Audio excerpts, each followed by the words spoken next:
Dallas Stars all-time goalie win leader, purveyor of Kingsville. It is Marty Turco. Good afternoon, sir.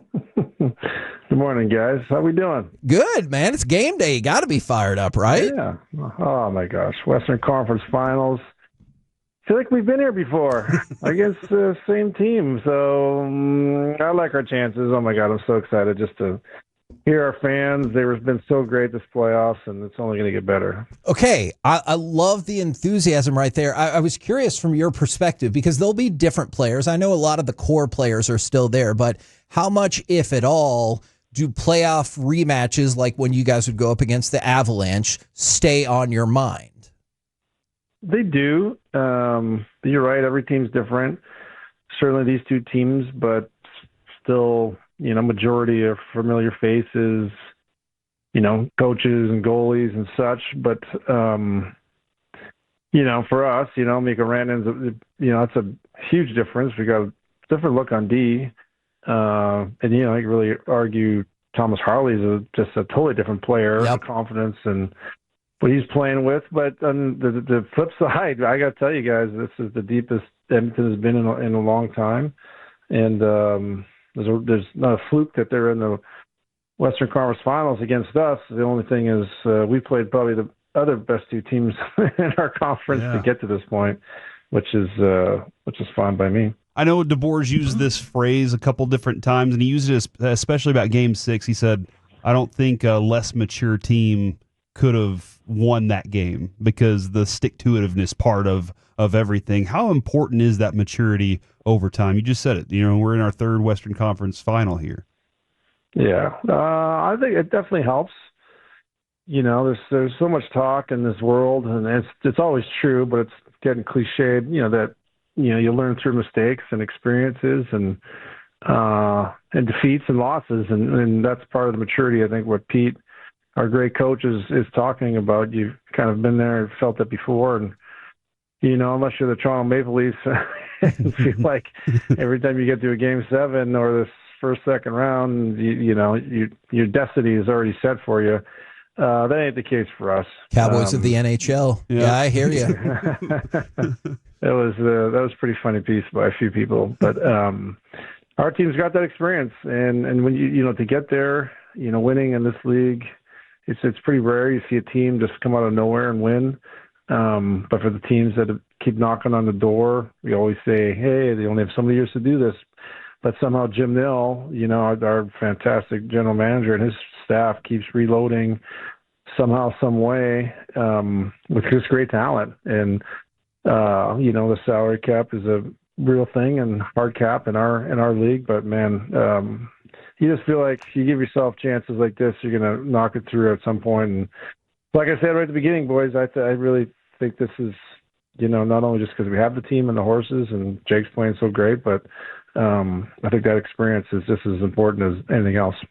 Now, obviously, we have some follow-up questions about Jake in just a second, but this is a very deep Stars team. However, you've got Rantanen, Hintz, Harley, Johnston, Granlund. They've scored 26 of your 32 goals. How much do you need, whether you think it's Marchment, Duchesne, Ben, Sagan, whoever, how much do they need other people to help share the scoring load in this round and hopefully the next round? I think we're going to need it at some point. I think we're going to get it. Okay. I think when we play these guys, generally it's a little more higher scoring. So that just gives other people opportunities. But it is playoffs. It's tight. It's the best hockey that anybody's going to play. The willingness to do anything to keep the puck out, to put the puck in. Fortunately, the guys that are scoring the goals, look great, are pumping it, and we're fine if they keep doing that too. Yeah. Go ahead. Fill the net up, win the games for us. We got no problem. But with the guys you mentioned and others, Buckwell and those guys, and just Steele, who's knocked on the door and scored a goal, big one for us. Those guys are doing a lot of little things great. I mean, Jamie Benn's playing awesome. You saw Wayne Gretzky tell him just, hey, winning is important. I think that's the message that is in that locker room, and you got to do what you got to do. to help your team get a win. And if it means bearing one, so be it when the time comes. So I don't think it's an overarching issue for us. It would be nice. And this time of year, there's always just that, unsung hero, scoring a goal, great shot, quick pass, empty netter, doesn't matter. So we'll have some different heroes, I imagine, and I look forward to seeing who it's going to be. Henrik Lundqvist, we all know, is a handsome man. Not Marty Turco. Not Marty Turco handsome. And if you say you don't like him, we don't like him either. But they made a big deal out of all the deflection goals. Is that really an epidemic in this playoffs? And like, as a goalie, how do you feel whenever those kind of things happen? Nah, that's nothing new. Okay. I do think what's new is, there's probably more people in front of the net, and not just this year. This has been going on for 10 years. So there might be just a rash of it, or he can't escape it on social media and the replays. But I mean, I think I've lost a series in Colorado. Someone shooting it out in front of the net, hit my D man, the shin pad going right through my 5-hole in overtime. Dang. That stuff, it sucks. You feel like it's your fault, but it's not.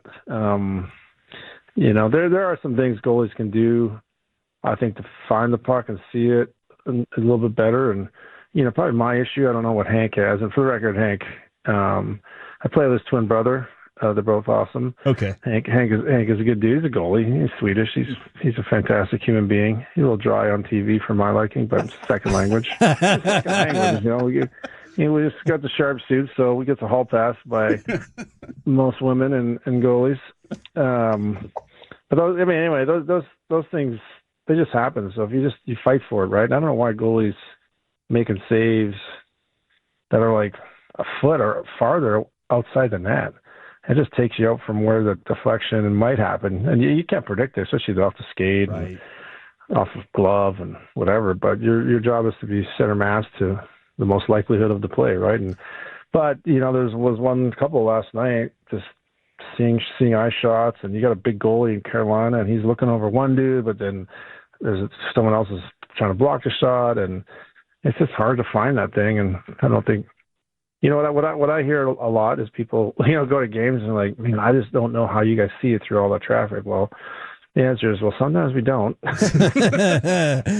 And it is our job, and we do this every day. And when someone shoots it from 40, 50 feet away, and you gotta make a blind guess of where you think that it was going.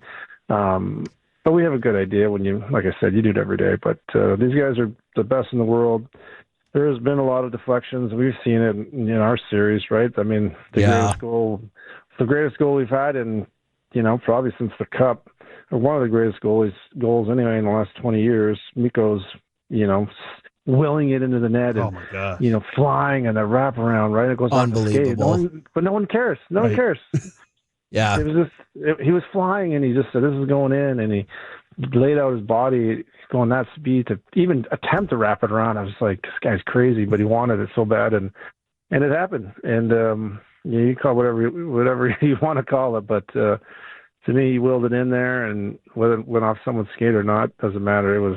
That place was so loud, and that guy could do no wrong, at least for the next couple of years. Yep. It was so fantastic. Hayville for everybody. Yeah, exactly. Yep. Now, you talked about... I'm buying. Okay.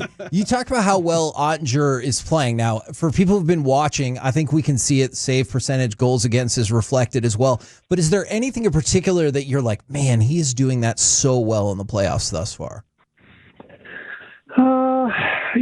I think he's got such great poise, and so when he does make that, heroic save last game in the third period to, save that game and give us that chance to win. Yep. You don't see that often from him because he's so strong technically, and he moves great for a big guy. He tracks it good. But what I think, okay, so specifically to answer your question is, I think he's tracking it as good as he has all season. So that means his eyes are on the puck. When it goes up, he sees it, hits somebody else. He's got a sense of where that puck is all the time. And it might sound like, that is his job, and but it's probably more difficult than you think. And therefore, when you are tracking a grade, you make the game look easy, and it just comes to you. And when you have to make a big save, then you get outside your comfort zone to do it, and whatever it takes. And we had to do it more back in my day. I'm probably 4 or 5 inches shorter than this guy, and even though I was quick, I just don't take up as much net, and we played more aggressively, and we didn't have the technique they do today with their skating and their movement on their knees, the way they slide around. It's like, man, it's just so efficient and great to see. It just make the goalies look like they're making less saves, but he's playing awesome. He's tracking it. He's controlling his rebounds. He's moving the puck behind the net, just clean. And sometimes it doesn't go out there. It's like, no, it's not my time. Let my defenseman deal with it. But he's on. You could just tell he uses confidence that bleeds onto our bench and into the locker room, which you need this time of year. And on the flip side for Stuart Skinner, how tough is it when you kind of bounce in and out of the lineup like that? I don't know. I never bounced in and out of the lineup. I was in the lineup. I didn't miss many games, I'll tell you that. Didn't get pulled very often either. We had good teams. We didn't give up many goals. So can you give me the number of a worse goalie so I can ask them that? I got tons of those guys on my phone. Oh man! You know what? I'll say this about Skinner. This happened to him last year. Remember?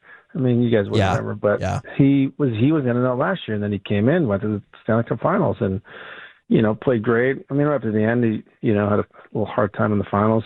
But he's good. He's not a premier goalie in our league, but he's one of the top 30 in the world. So this guy is, he's big. He takes up a lot of net. I enjoy the way he plays. He's a little more erratic at times, but he tries hard, and you can see it in his eyes that, he wants it, but kind of hoping he doesn't do any kind of magic like he did against us last year. If it's a goalie off, I do like our chances. Jake's playing as good as he ever has, and but yeah, it's sometimes I'm jealous. Like, this guy got to rest and practice for a week and find his game. I never got no time in the middle of playoffs to find your game or whatever when you lose it. But I'm just kind of half joking, and these guys are good.